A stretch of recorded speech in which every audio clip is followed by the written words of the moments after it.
Un couple d'enfants développe une relation amoureuse sinistre et tordue et se font séparer pour leur propre bien.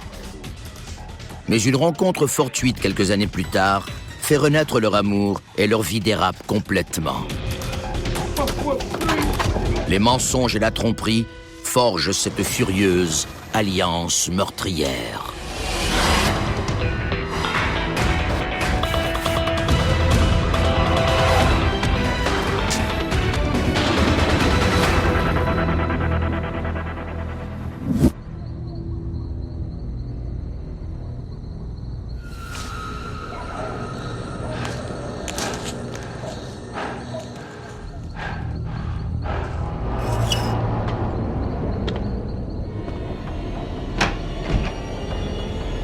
What do you want?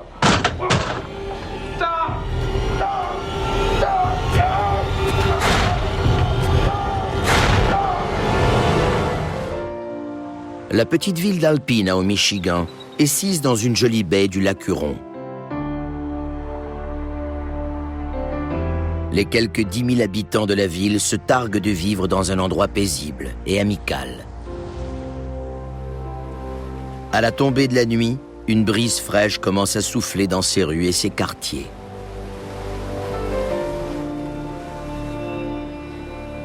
Le 14 octobre 2001, une épaisse colonne de fumée vient troubler la paix.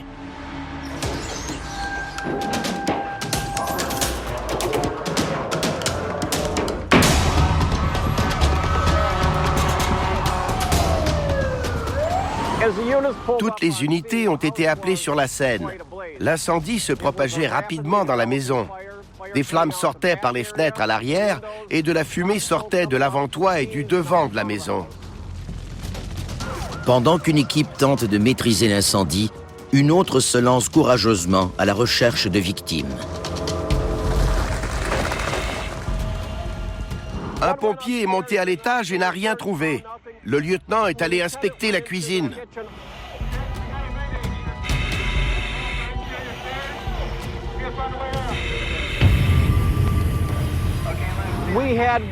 On a trouvé une personne âgée inconsciente étendue sur le dos. C'est une position plutôt inhabituelle dans le cas d'un incendie.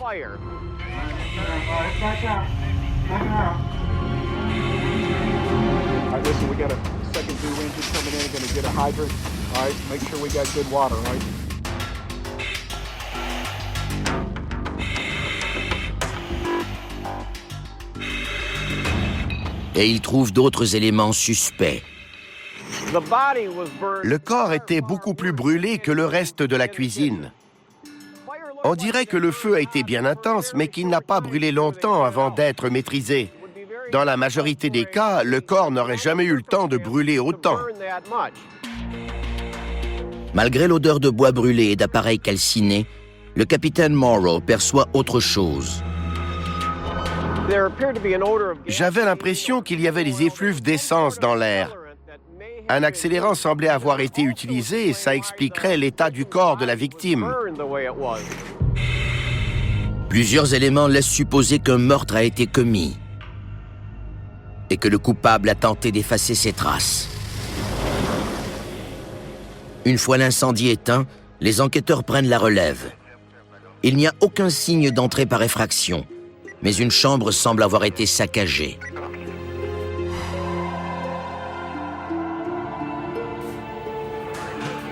On y repère les traces d'une bataille dans la cuisine. Il y a du sang sur le réfrigérateur. Une vérification du système électrique confirme que le feu n'était pas accidentel. On a tout de suite pensé à un scénario qui se produit parfois après un meurtre. Nous croyons que quelqu'un est retourné à la maison pour y mettre le feu afin de détruire tout élément incriminant et de camoufler le véritable meurtre. Il s'agit d'un meurtrier en liberté. Il faut l'identifier et l'arrêter. Le corps est examiné par un médecin légiste afin de confirmer l'identité de la victime ainsi que la cause réelle de sa mort. Les enquêteurs apprennent qu'il s'agit de la propriété de James Orban, un homme de 69 ans qui vit seul. Sa famille est vite informée de la tragédie. Ma sœur m'a appelé. Elle m'a parlé du feu. Alors on est allé chez lui. Quand j'ai appris la triste nouvelle, le corps avait déjà été emmené. Florence croit d'abord que sa mort n'est qu'un terrible accident. Je pensais qu'il s'était couché en oubliant quelque chose sur le rond. Mais la vérité lui sera vite révélée. Quand on s'est rendu sur place, il y avait du ruban jaune devant la maison pour délimiter la scène d'un incendie criminel. Ce fut un choc terrible, ça c'est sûr. On n'avait aucune idée de ce qui s'était passé, de qui avait pu faire ça et pourquoi. Le lendemain, la nouvelle du meurtre se répand dans toute la ville. James Orban avait la réputation d'être très discret. Je le connaissais depuis l'âge de 5 ans. Il était un peu étrange. Il parlait d'une drôle de façon. Il avait une allure particulière. Il était discret mais étrange et réservé. Le célibataire avait peu d'amis. Il n'entendait pas très bien, donc il pouvait donner l'impression de ne pas écouter. Et ça affectait aussi son élocution. Il passait donc pour quelqu'un qui n'était pas très intelligent. Les gens riaient de lui. Ils le traitaient comme s'il avait un retard mental. Hey, Jimbo. Hi, girls. How you doing? Durant son enfance, il attire les moqueries. Les enfants se moquaient beaucoup de lui. Il se sentait très seul. La situation ne s'améliore pas au fil du temps, d'où son besoin grandissant de s'isoler. Il a travaillé toute sa vie, puis il est parti à la retraite. Il s'est occupé de ses parents malades jusqu'à leur mort. Après leur décès, il a vécu seul. Les policiers découvrent que James recevait peu de visiteurs chez lui, mais qu'il sortait à l'occasion. Dans ses temps libres, il avait l'habitude de se rendre au bassin du barrage de la 9e rue pour pêcher.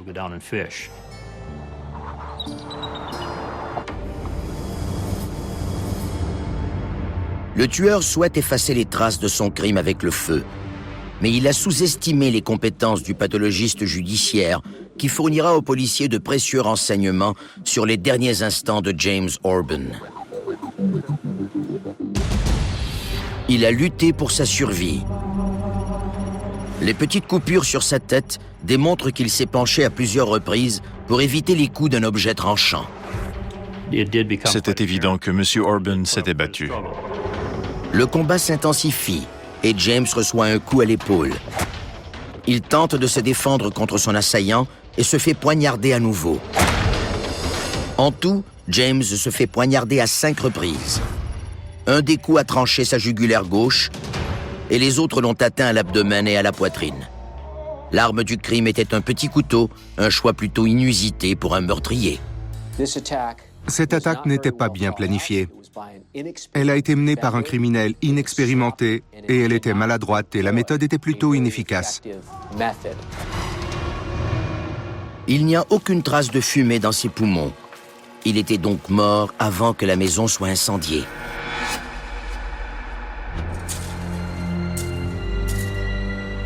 Les enquêteurs apprennent que James recevait souvent la visite d'une femme. Il la connaissait depuis qu'elle était petite. Maintenant devenue une ravissante jeune femme, elle a un nouvel amoureux depuis peu. Les enquêteurs détiendraient-ils la clé du mystère de la mort de James Orban?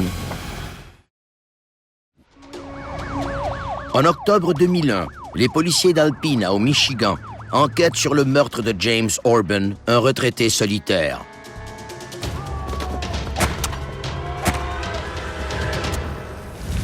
Ils veulent discuter avec son ancienne voisine de 20 ans qui lui rendait souvent visite, Melissa Missy Brado. James connaissait Missy depuis qu'elle était toute petite, alors qu'elle cherchait désespérément de l'affection. That's my ball. What's your name? Jason, what's yours? Missy. Dès que Jason Ballinger rencontre Melissa à l'âge de 12 ans, c'est le coup de foudre, et sa mère le remarque immédiatement. Il jouait au baseball, il était lanceur. C'était un garçon tranquille. Melissa semble gentille et innocente, mais ce n'est pas le cas, car elle aime le danger. Puis tout a changé. Elle convainc Jason d'essayer diverses drogues avec elle. Aveuglé par l'amour, il fait tout pour lui plaire. Melissa sait comment séduire. Elle sait comment plaire aux autres et les attirer. Elle est très séduisante, elle parvient toujours à obtenir ce qu'elle veut. Quand elle ne pouvait pas obtenir ce qu'elle voulait, elle était du genre à faire une crise. Selon moi, elle a le portrait typique d'un bébé gâté. Do you want to go for a walk instead of playing baseball with your friends? Sure. Melissa a la réputation d'être une enfant rusée et incontrôlable. Elle a été expulsée de l'école, reconnue coupable d'entrée par effraction, et elle entraîne vite Jason dans ses démêlés avec la justice. That's really good. Missy and Jason. Come on, get out of the car. What y'all doing out here? What's this, man? La plupart des agents connaissaient bien Melissa. Il arrive souvent que des personnes rencontrent des individus qui les influencent et qui transforment leur vie. On peut facilement déduire que sans cette rencontre avec Melissa ou quelqu'un d'autre du genre, ils n'auraient pas pris cette tangente. Son dossier d'infraction était déjà bien rempli. Plusieurs policiers qui connaissaient Melissa, dont moi-même, étaient convaincus que tôt ou tard dans sa vie, elle finirait par avoir de sérieux ennuis. Elle sait mentir et attirer l'attention. Elle m'a dit qu'elle avait été puis retirée de son foyer. Je la prenais en pitié. Melissa utilisait son charme pour dominer les autres. C'était une séductrice et elle pouvait faire croire presque n'importe quoi à n'importe qui. Malgré tous ses efforts, Nancy ne parvient pas à séparer les deux amoureux. Jason ne respecte plus son autorité et n'hésite pas à s'enfuir de la maison. Il faisait des fugues. Dès qu'on allait se coucher, il quittait la maison. Jason souffre d'un trouble déficitaire de l'attention, mais Melissa trouve le moyen de retenir son attention. Il n'avait que 13 ans et il avait des relations avec elle. Il aurait fait n'importe quoi pour que ça continue. You don't have to take us to jail. We'll just go home right now. Jason est épris de Melissa et elle en profite. À présent, plus rien d'autre ne compte pour lui. Il sèche ses cours et fait la fête tous les soirs avec sa sirène. J'ai dit à Jason qu'il ne pouvait plus la voir. Mais dès que je me retournais, elle était là. Ne sachant plus quoi faire, les parents de Jason déménagent dans l'espoir de définitivement mettre un terme à cette relation. Leur fils y va contre son gré. Il s'est révolté à ce moment-là. On voulait retourner à la campagne pour tenter de le calmer et pour reprendre une vie normale. On croyait que ça réglerait le problème. Il ne pourrait plus aller chez elle. Elle vivait à 2 pas de chez nous. Jason est contraint de partir. Il a le cœur brisé. Sa liaison de 3 ans est rompue, mais un lien d'amour comme le leur ne s'oublie pas de sitôt. Malgré leur séparation, Jason s'ennuie de Melissa, cette fille rebelle avec qui il se sentait si bien.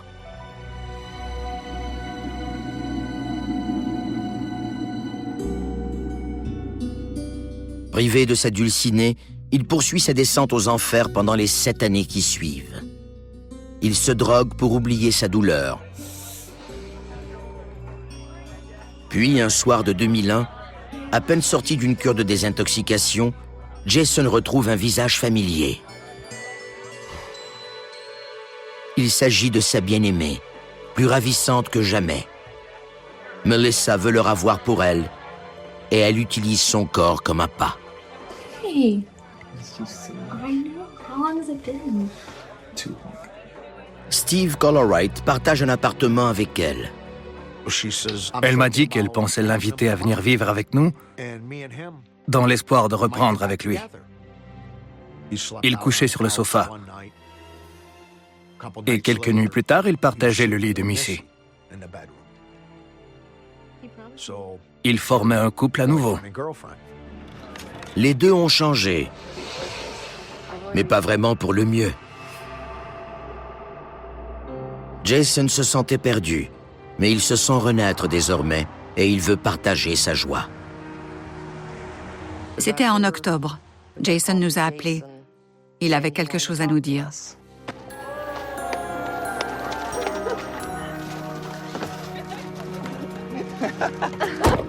Il réserve une surprise de l'Halloween à ses parents. Il leur apprend qu'il est de retour avec la fille de ses rêves, le cauchemar de sa mère. J'ai dit quoi? Melissa Brado? Et il fait en sorte qu'ils ne seront plus jamais séparés.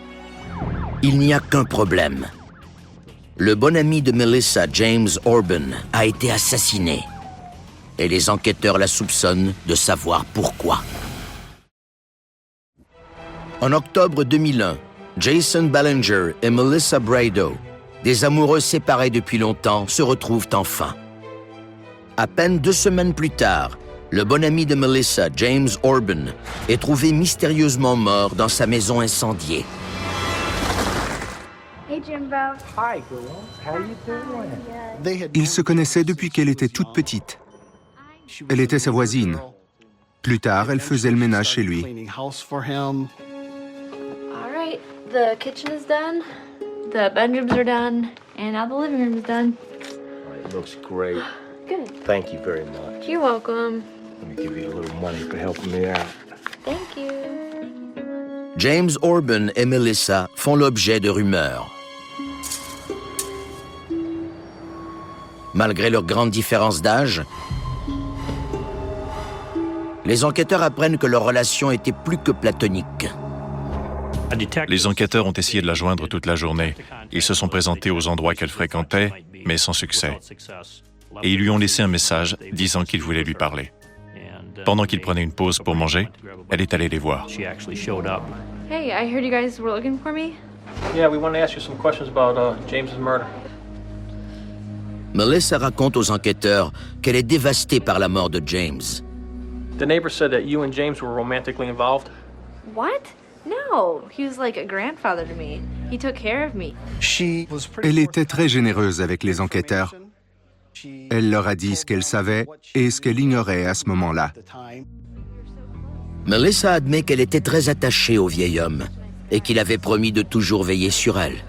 He even wanted to make sure that if anything happened to him, I would be taken care of. He left me like $2 million in his will or something. Elle leur a dit qu'elle croyait être la seule bénéficiaire dans le testament de James Orban. Elle était donc au courant des détails de sa succession. Melissa en dit trop et devient la principale suspecte. Les enquêteurs se demandaient pourquoi elle disait connaître la valeur de l'héritage de M. Orban. Pourquoi avait-elle senti le besoin d'en parler si rapidement? Les enquêteurs demandent à Melissa où elle était la nuit de l'incendie. Son alibi est solide. La nuit de l'incendie, Melissa jouait au bingo. Elle est ensuite allée reconduire une amie chez elle, donc il y avait quelqu'un pour corroborer l'alibi qu'elle avait avancé. Do you mind if we go search your house? Yeah, I guess. Yeah, let's go right now.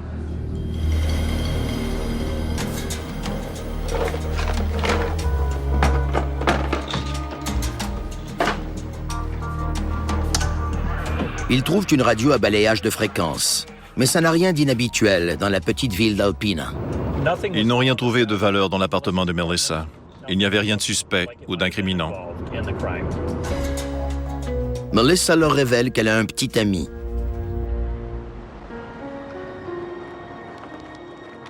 Les enquêteurs demandent à Jason Ballinger de venir les rencontrer au poste de police pour leur raconter ce qu'il faisait au moment de l'incendie.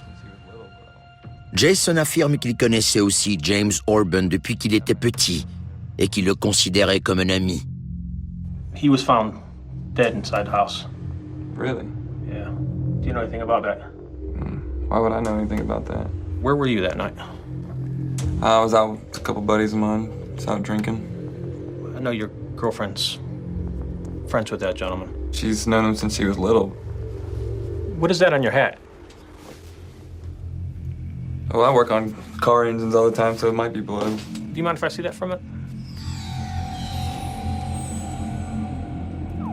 La casquette de Jason est envoyée au laboratoire et il est relâché, pour le moment. Les enquêteurs s'attardent à la relation entre Melissa et James Orban. Selon ses voisins, Melissa cache quelque chose aux policiers.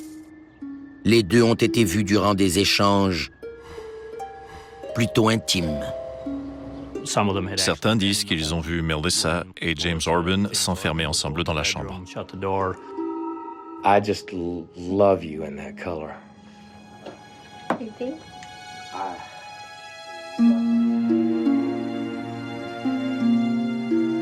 Ils étaient convaincus que James et Melissa avaient des relations sexuelles et qu'ils la payaient pour ses services.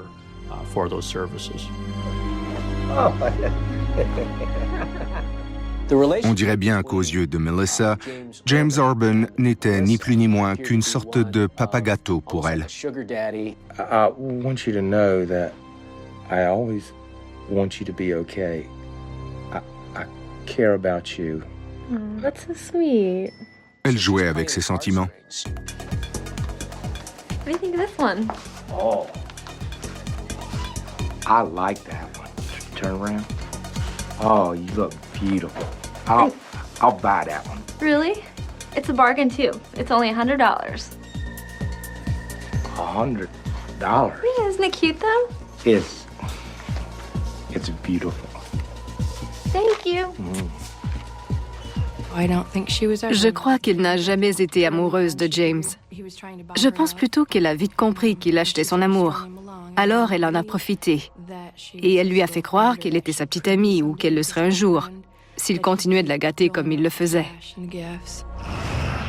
Des amis avancent que James était comme une garantie de confort pour Melissa et qu'il lui permettait d'assouvir sa passion pour le jeu. À Alpina, on pouvait jouer au bingo tous les soirs de la semaine. Et Melissa était une accro du bingo. Elle jouait toujours. Et c'était très important pour elle. Elle jouait au bingo 5, 6 ou 7 jours par semaine. Si elle ne gagnait pas, elle y retournait le lendemain. Les enquêteurs découvrent que James pouvait fréquemment donner des centaines, voire des milliers de dollars à Melissa. Elle dépensait tout dans la salle de bingo. Quand Missy lui disait qu'elle avait besoin d'argent, il lui demandait ce qu'elle faisait de ses sous. Elle répondait qu'elle avait fait une gaffe, qu'elle avait perdu $500 ou $200 et qu'elle était ruinée. Si elle lui demandait de l'argent et qu'il en avait, il acceptait. Alors que la dépendance de Melissa grandit, James commence à réaliser le prix de leur amitié. Jimbo, I need money. Now, Jimbo. How am I gonna pay my bills? I don't have any money right now. I need money now. Les enquêteurs pensent avoir trouvé le motif du meurtre. Melissa demandait de plus en plus d'argent à James, et celui-ci ne voulait plus lui en donner. Les gens qui ont un problème de dépendance sont souvent impulsifs. Ils ne peuvent pas planifier à long terme et attendre des mois ou des années avant d'atteindre un objectif. Leurs besoins doivent être satisfaits instantanément.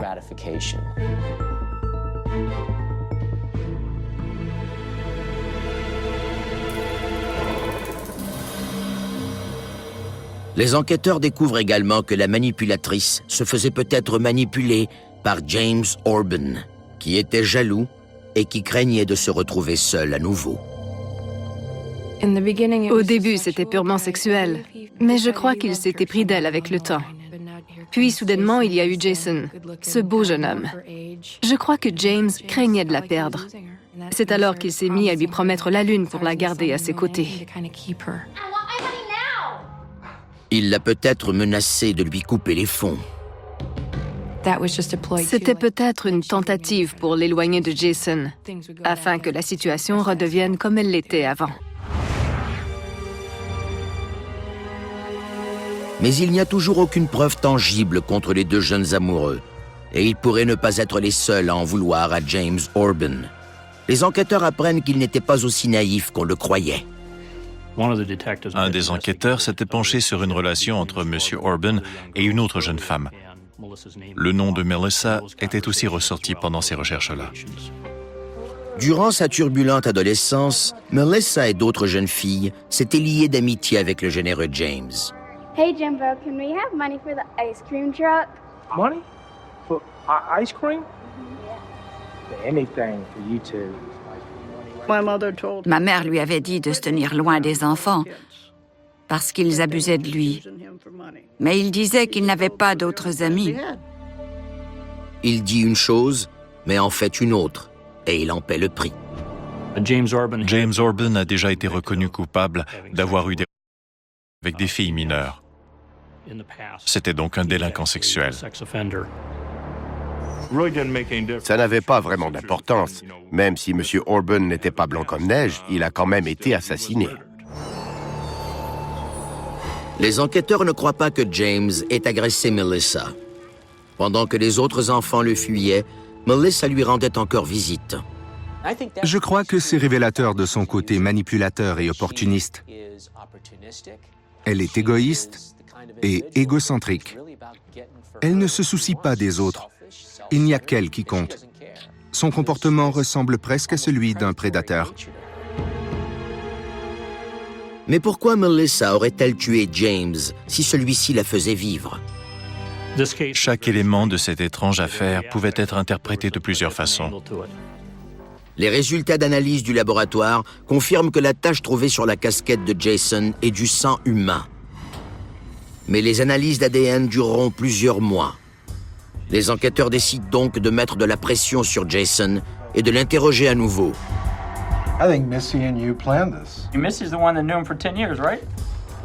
We know she was involved. She didn't have anything to do with this. Come on. Okay, I did this. I planned it. I carried it out. I did everything. She had nothing to do with this. Jason prétend que c'est un vol qui a mal tourné, mais les enquêteurs ne le croient pas. What do you want? What do you want?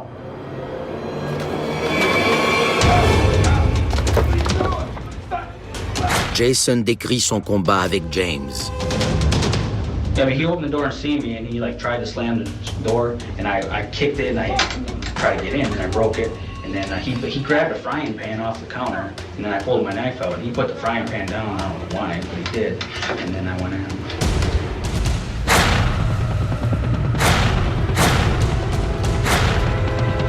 D'après lui, James était toujours vivant après son attaque vicieuse. He wasn't there when I left. He was still standing up, and I just let up and ran the hell out of there. You just stand up, put your hands behind your back. Jason est donc arrêté et les enquêteurs convoquent sa nouvelle épouse pour l'interroger. Did Jason mention anything about a plan to do this? No, That he nothing. wanted to do this? No. I know he needed money, but I never thought he'd do anything like this. And we charged him with James's murder. Melissa se dit toujours dévastée par la mort de James et elle n'arrive pas à croire que son mari en soit le responsable. N'est-elle qu'une jeune épouse naïve ou est-elle le cerveau derrière cette sordide affaire? Jason Ballinger a été mis en état d'arrestation après avoir avoué le meurtre de James Orban lors d'un vol qui aurait mal tourné. Les enquêteurs soupçonnent sa nouvelle épouse Melissa d'être également impliquée. Ils ont trouvé un témoin qui affirme avoir vu Melissa et Jason à une station-service le soir de l'incendie. I'm so sorry. I'll help you any way I can to get this squared away. Do you know anything about the fire? No. Nothing? Bombardée de questions, Melissa trébuche en tentant de se montrer coopérative. Jason filled up a gas can, but he said it was for a motorcycle he's been fixing up. Et quand la vérité éclate, elle rejette tout le blâme sur son mari. Au début, elle disait qu'aucun des deux n'était impliqué. Ensuite, Jason l'avait peut-être fait et elle a fini par accuser Jason. I can't believe this happened, Jimbo. Par contre, Melissa insiste sur le fait qu'elle tenait plus à James Orban vivant que mort. He's like a grandfather to me. He was such a good guy. Elle disait qu'elle aimait M. Orban et qu'elle n'aurait jamais pensé lui faire du mal parce qu'il lui donnait de l'argent. Sa loyauté envers Jason est oubliée sur le champ. I did see Jason the night of the fire. 64 and 37. Bingo! He showed me his shirt. It was bloody. I killed James. I told him that we needed to get rid of his clothes, so we backed him up. Melissa a conduit les policiers à une benne à rebut en ville. Nous l'avons suivie jusqu'à ce bâtiment. Elle nous a montré la benne à rebut sur le site. Il y avait du sang séché sur les vêtements. Je crois qu'elle a décidé d'essayer de sauver sa peau. Elle devait laisser tomber Jason, et c'est ce qu'elle a fait. Mais Melissa est sur le point de prouver qu'il ne faut jamais lui faire confiance. Quand elle est libérée, elle appelle Jason qui croupit en prison. I really want to talk on this phone because I know it's tapped. Can you answer one question? Yeah. Why? Why what? Why? Pull a blade on you? What are you gonna do? Didn't expect the old man to be so strong. Jason insiste, il n'a fait que se défendre. Melissa, quant à elle, tient coûte que coûte à se distancer du crime. When I tell you about that, Dad, I don't play like that. Never have played like that. You mean you never have played like that? If somebody If someone pulled a knife on me, I'd turn around and walk away. Jason ignore que Melissa collabore avec la police pour recueillir des aveux qui vont sceller son sort. Elle a contribué à monter le dossier contre Jason. Au fil des mois, She didn't have anything to do with this. Come on. Jason, toujours amoureux, continue de porter seul le blâme et de clamer qu'il s'agissait d'un vol qui a mal tourné. Melissa révèle qu'elle porte son enfant et elle continue à jouer son rôle d'épouse dévouée en lui écrivant pendant qu'il attend son procès. Elle quitte la ville, se trouve un emploi et donne naissance à leur fils. Melissa reste en contact avec les enquêteurs et ils savent très bien pourquoi. Je pense que Melissa est le type de personne qui veut tout contrôler. Elle croyait pouvoir nous contrôler et suivre le déroulement de l'enquête. Elle voulait savoir ce qu'on savait et si on avait accumulé des preuves contre elle. Melissa a raison de s'inquiéter. Si la vérité est dévoilée, ses jours de liberté seront comptés. Dans chaque affaire de meurtre, il y a les moyens, un motif et une occasion. Nous savions dès le début que Jason Berlinger avait les moyens et une occasion, mais il n'avait aucun motif. Ça signifiait que quelqu'un d'autre en avait un. Les enquêteurs sont convaincus que l'instigatrice est sa nouvelle femme. C'était une affaire très complexe, mais le motif était très simple. La cupidité et rien de plus. Les policiers ont enfin réuni toutes les pièces du casse-tête. I care about you so much, and I'm leaving you everything in my will. Everything? $2 million. I always want you to be okay. Ce fut son erreur fatale. Connaissant Missy, c'est sûr qu'elle s'est dit qu'il valait mieux qu'il meure vite pour profiter de sa richesse. Mais Missy ne le ferait pas elle-même. Elle allait utiliser quelqu'un, c'est-à-dire Jason. Pourtant, Jason refuse toujours d'entendre la vérité sur sa femme et il continue de nier l'implication de cette dernière. Jason était prêt à se sacrifier et à porter seul le blâme. Il voulait protéger Missy. Ce jeune homme a tué pour quelqu'un qu'il aime. Ça témoigne de son obsession. Il était prêt à commettre l'impensable pour impressionner son amoureuse. Sa dépendance affective était donc extrême. C'était pathétique. Il était complètement sous l'emprise de Missy. Puis survient la trahison ultime. Il a appris que Missy voulait agir comme témoin à charge. That's why I'm here. I want to help you.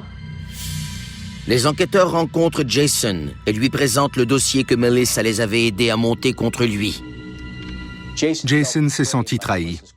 Il croyait avoir trouvé l'âme sœur, mais il voyait enfin son vrai visage.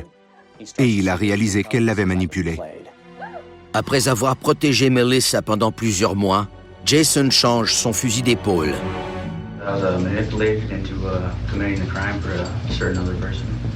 C'était une conspiration organisée et planifiée par Missy. Elle a tout dirigé.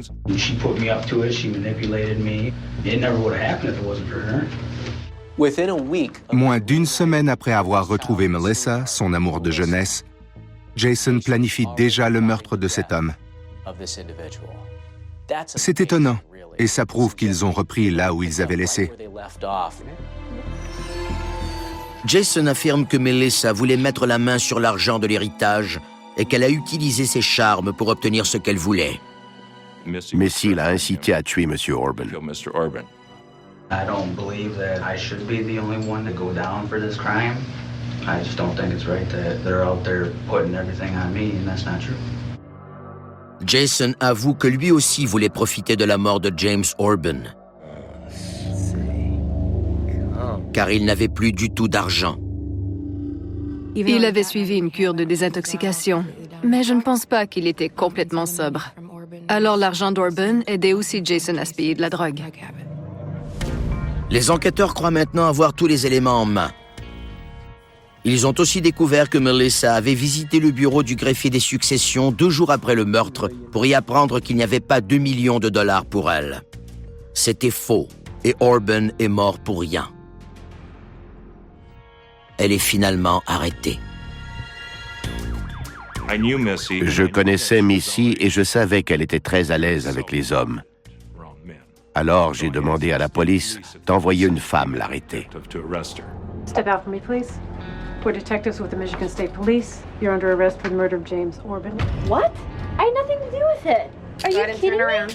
Melissa Ballinger sera-t-elle capable d'échapper à la justice une nouvelle fois? Et les enquêteurs apprendront que ce couple meurtrier a reçu de l'aide. Mais de qui? We're detectives with the Michigan State Police. You're under arrest for the murder of James Orban. What? I had nothing to do with it. Plus d'1 an après la mort de James Orban, Melissa Ballinger et son mari Jason sont suspectés de meurtre puis enfin arrêtés. Elle est en colère et elle jette le blâme sur Jason. Just ask me what you want to ask me so I can get it over with and get the out, Peanut, so I can tell my husband a piece of my mind when I get there. Je n'ai pas été surpris que Missy parle comme seule elle savait le faire. I didn't tell Chief. You know, I may have said that I wanted him dead, but I never said to anybody over there I'd kill him. Elle avoue avoir tracé un plan pour Jason, lui montrant où se trouvait une collection de monnaies qu'il pourrait voler. You're gonna walk in and you're gonna take a left. That's the bedroom. You want to get his coin collection because there's a lot of money in there. The only thing that he had map of was to go into the kitchen, off bathroom, the bathroom, and then there's the bedroom. That's the only map he had of. Okay. Elle n'a eu aucune emprise sur celle qui l'interrogeait. Elles l'ont laissé parler jusqu'à ce qu'elle en ait trop dit. Melissa est accusée de meurtre au premier degré. Jason laisse ensuite entendre que quelqu'un d'autre était impliqué dans le complot. L'ancien colocataire de Melissa, Steve Collerwright. Les enquêteurs l'interrogent. Il m'a dit qu'il avait de mauvaises nouvelles pour moi. Et ils m'ont annoncé que Jason prétendait que Missy et moi étions impliqués dans le meurtre. Je leur ai dit, quoi? C'est une blague, non? Selon Jason, Melissa aurait dit à Steve que James lui avait légué 2 millions de dollars et qu'il pourrait en toucher une partie. Jason aurait demandé à Steve de l'aider à se procurer une arme à feu, mais celui-ci a refusé et lui a plutôt prêté son couteau de poche. Jason a ensuite confié à Steve qu'il avait commis une grave erreur. Jason prétend que Melissa et Steve ont paniqué et l'ont convaincu d'y retourner et de mettre le feu à la maison. Ils achètent de l'essence et Melissa l'encourage à passer à l'action.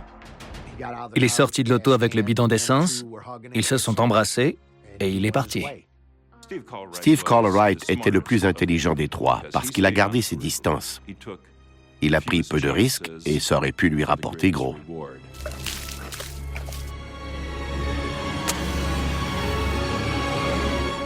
Melissa suit l'intervention des pompiers sur sa radio à balayage de fréquence. C'est mission accomplie. Jason lance l'arme du crime en bas d'un pont. Mais la police la retrouve. Cet élément de preuve est le véritable couteau utilisé pour tuer James Orban. Maintenant que les besoins de sa femme sont comblés, il ne lui reste plus qu'à satisfaire les siens. Feeling better? Oh, you missed the spot. Mais tout ça n'aura été qu'une perte de temps. Elle croyait à tort qu'elle était la seule héritière de ses biens qui auraient valu 2 millions de dollars. C'était complètement ridicule. C'était un homme modeste et Missy n'était même pas sur son testament. Mais ce ne sera pas la seule erreur de Melissa. She said that the Michigan law states that if we were married, we couldn't testify against each other. And I mean, I didn't know if that was true or not, so I said fine. Malheureusement pour Melissa, les lois du Michigan ont changé et désormais, rien n'empêche des époux de témoigner l'un contre l'autre. Ce mariage précipité, organisé seulement 2 jours après le meurtre, ne les sauvera pas. Jason accepte de plaider coupable à une accusation de meurtre au 2e degré et il est condamné à la prison à vie avec possibilité de libération. Il accepte également de témoigner contre Melissa. En mars 2004, Melissa Ballinger subit son procès pour meurtre au 1er degré. Son mari en a long à dire. Jason a réalisé qu'il devait dire toute la vérité. Il a été excellent, l'un de mes meilleurs témoins à vie. Son ancienne flamme le regarde droit dans les yeux pendant qu'il décrit en détail les événements qui ont mené au meurtre de James Orban. La passion qui l'habitait a fait place au dégoût. Le procureur accepte le risque de faire témoigner un meurtrier avoué. Notre plus gros défi était de convaincre le jury que M. Ballinger pouvait mentir à propos de l'implication de Melissa dans cette affaire. Bill Pfeiffer, l'avocat de la défense, l'a contre-interrogé sans succès, car Jason disait simplement la vérité. Les arguments du procureur sont clairs. C'était un complot organisé et planifié par Missy. Elle a tout dirigé. La défense représente Melissa comme étant une victime innocente, accusée d'un méfait commis par Jason. Mais les procureurs leur réservent une surprise. 2 amis de Melissa affirment qu'elle leur avait offert de l'argent pour tuer James Orban. Il ne reste plus qu'à voir si Melissa osera se présenter devant jury pour essayer de duper son public une fois de plus. J'étais convaincu qu'elle serait condamnée si elle venait témoigner. Elle était très arrogante. Elle croyait pouvoir manipuler tout le monde, mais lorsqu'on la laissait aller, elle finissait toujours par se tirer dans le pied. Melissa surprend tout le monde en refusant de témoigner. On ne croyait pas que son témoignage puisse ajouter quoi que ce soit à ce que nous avions déjà présenté. On croyait qu'il y avait un doute raisonnable. Après une délibération de seulement 3 heures, le jury revient en cours. Ils l'ont déclaré coupable de tous les chefs d'accusation. C'était elle l'architecte et l'organisatrice. Elle voulait s'en débarrasser pour avoir son argent. C'est tout ce qu'elle voulait. Le juge condamne Melissa Ballinger à la prison à perpétuité. Son ancien colocataire, Steve Collerwright, purge une peine de 5 ans d'emprisonnement pour son rôle de complice. Maintenant sorti de prison, il continue de dire que Jason a monté un coup contre lui.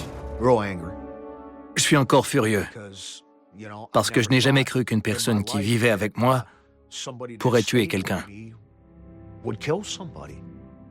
J'ai été naïf, et ils m'ont bien eu. De sa cellule, Melissa clame toujours son innocence et fait porter tout le blâme sur Jason. I told the truth. Jason admitted to me he murdered this man. What more did they want from me? Melissa demande le divorce, mais les deux correspondent toujours et parlent de leur fils, qui grandit sans ses parents. Melissa était motivée par l'appât du gain et sa dépendance au jeu. Jason, quant à lui, voulait plaire à Melissa. Ce jeune homme a tué par amour. Ça témoigne de son obsession. Je ne peux pas imaginer qu'on puisse aimer au point de pouvoir tuer quelqu'un. Je n'y comprends rien.